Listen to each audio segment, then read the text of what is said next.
Hello, this is Eric with another of our instructional videos.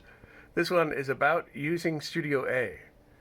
So this is Studio B that we're familiar with. We've all worked here.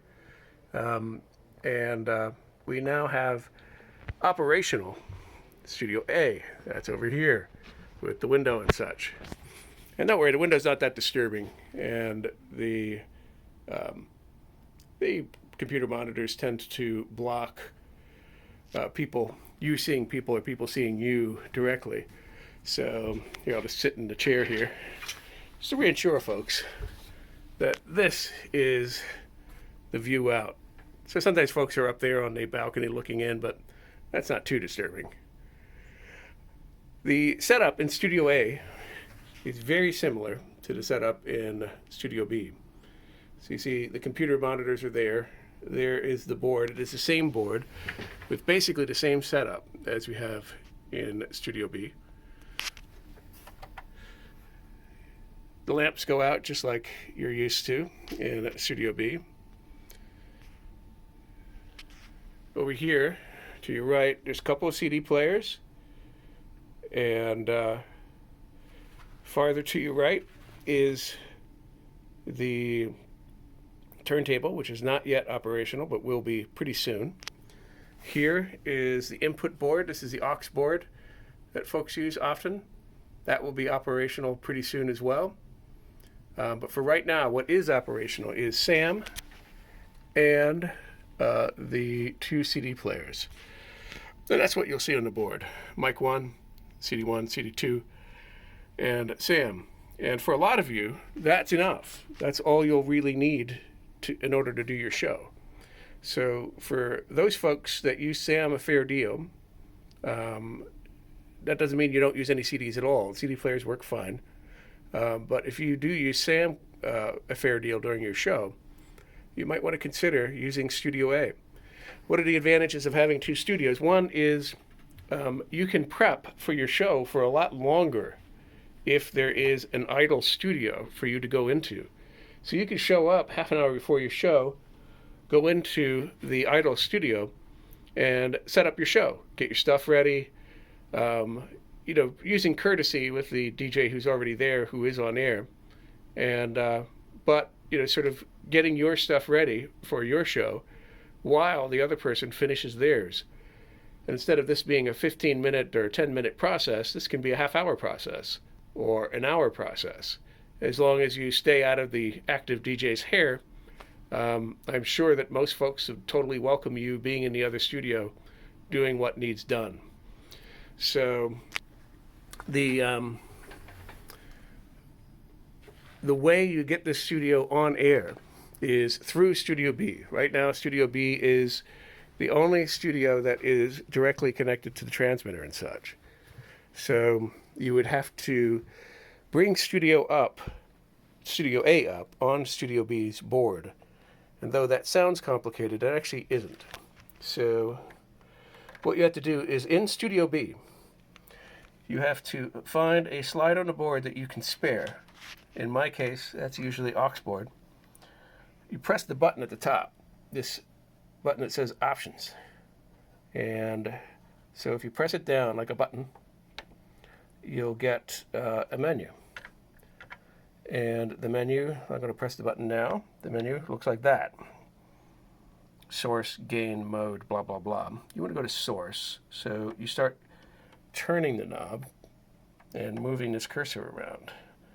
Go to source and you press it again like a button. And it asks you what source you want on this slide on the board. The one with the dot next to it is the one that's active. If we go down farther, you'll see there's a bunch of other stuff. It's all the sources that exist. And you'll see there's Studio A Program 3. This is the one I'm going to suggest you use because it's the safest. So if you select Studio A Program 3, you'll see the dot appears next to it, and then hit Exit. This soft button here is Exit. What soft means is it means whatever this says. So Exit, Exit. And now you have Studio A Program 3 on that last slide on the board in Studio B. Right now the slide is off and down, so it's not going to go over the air. SAM is active at the moment. and it is handling everything. But when you want Studio A to become active, let's say the existing DJ is in here, all you would do is the existing DJ would turn you on and turn you up, and your content that you were playing in Studio A would come over the air. And that would be it. That would be all the person in here needs to do, is set up this slide so that Studio A program 3 is on the slide, and then turn it on and push it up at the appropriate time. And just bring it up to the hash mark like you would anything else.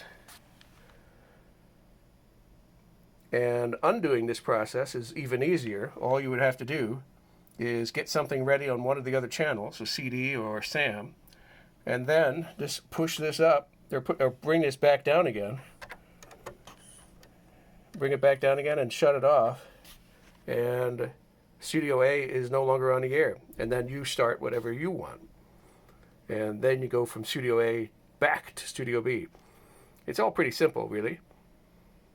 So, the other thing is we're going to go back to Studio A, because you will have observed that I asked you to use Studio A Program 3. And what that means is that you can listen to things in here, because the things that go over the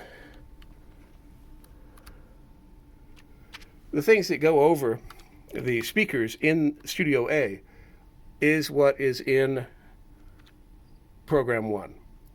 So you want to be able to listen to things in here without the danger of it going over the air.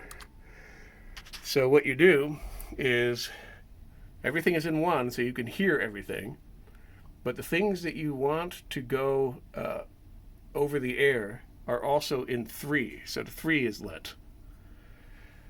Let's say if it was a half an hour before your show started, you would undo all these, and then you could demo stuff in here, and there'd be no possibility that it would go over the air, because the only thing going over the air, possibly, is Program 3. So as long as all these 3 buttons are out, you have no possibility of accidentally going over the air. 1 means that you can listen to it in here.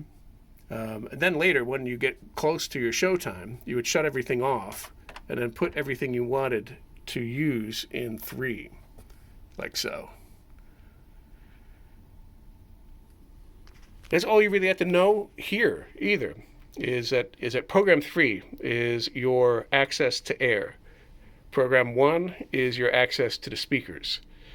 Having them both on means that you can listen and the listeners can listen. And that's how this whole deal works with bringing Studio A onto the air.